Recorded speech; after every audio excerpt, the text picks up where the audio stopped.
হইলো ওই নায়েবের চাকরি করতো তো, আর বিয়ে করছিল এই এলাকায়।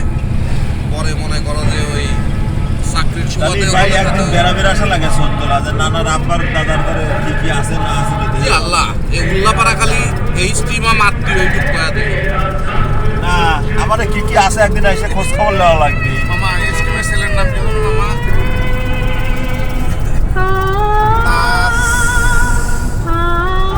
তাজ না কি জানি, তানভীর তানভীর বাপ। তানভীর বাবা।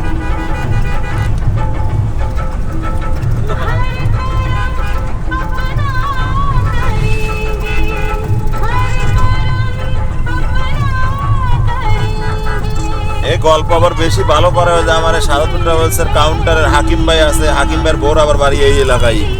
ওই যা কয় আপনার ঘরে ওসব বংশের লোক তো ওনকার সেরম দাপটের লোক, এরা পুরা এই এলাকা শাসন করে তো তারাই।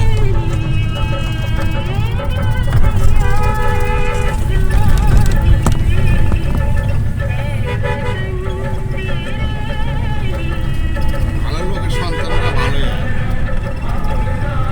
সেই আমলে ওই পরিবারের যে মহিলা ছিল, মানে মেইন প্রধান, গরম লাগতেছে। উনি মনে করো যে ট্রেনে কোনো জায়গা যাইতে লাগলে বাড়ি থেকে ওই গরুর গাড়ি না ঘোড়ার গাড়ি করে স্টেশন পর্যন্ত আসা লাগে।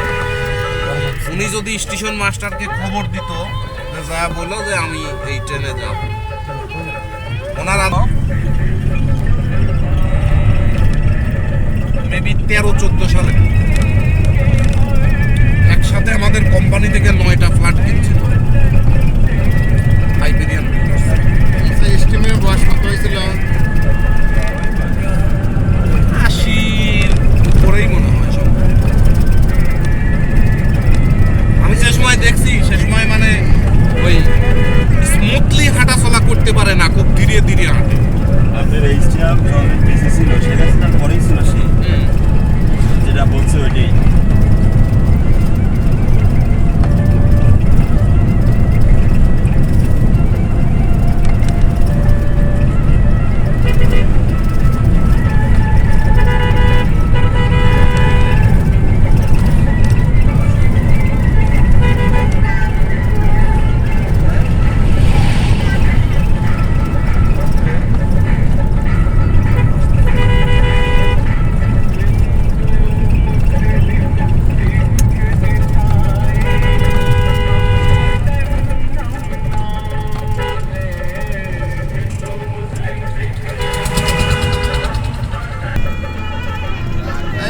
পাবলিক কেন? পাবলিক বাবার টাকা দিয়ে সব করতেছে, আমরা এই ক্ষতিপূরণ কে দেবে? কথাবার্তাই কেন? পাবলিকের শুটিংটা দেখলে তো তোর ছবিটা দেখার আগ্রহ আরো বেশি। পাবলিক কেন?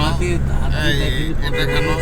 মানে এটা ভাবই আলাদা। ওদের যে ইউনিটেরও যে লোকজন ছিল এগুলো কেমন যেন মানে হালে একটু না না কারণ আছে, কারণ রাষ্ট্রপতির ছেলের টিম না, তার ওরা ওই অ্যাডামেই মনে করো যে।